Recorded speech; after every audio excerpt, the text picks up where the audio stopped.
संसद भवन बाहर सांसद श्री निशिकांत दुबे ओडिशार विशिष्ट एवं वरिष्ठ जननायक स्वर्गत विजु पट्टनायक विषय रे जो नकारात्मक टिप्पणी देइचंती ताहा सरकार का संज्ञान को आसीची। मु ए बाबद रे स्पष्ट करने को चाहे सरकार का तरफ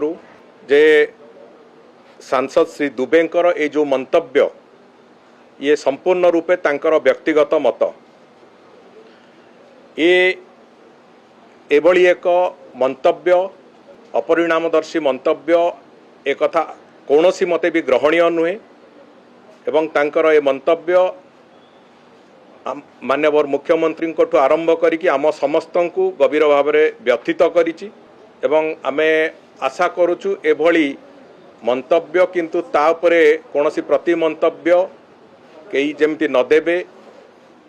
ए अग्रहणीय कथा को आउ थरे जमिति पुनरावृत्ति न हबो एथिपई आमे समस्त को निवेदन करूछु।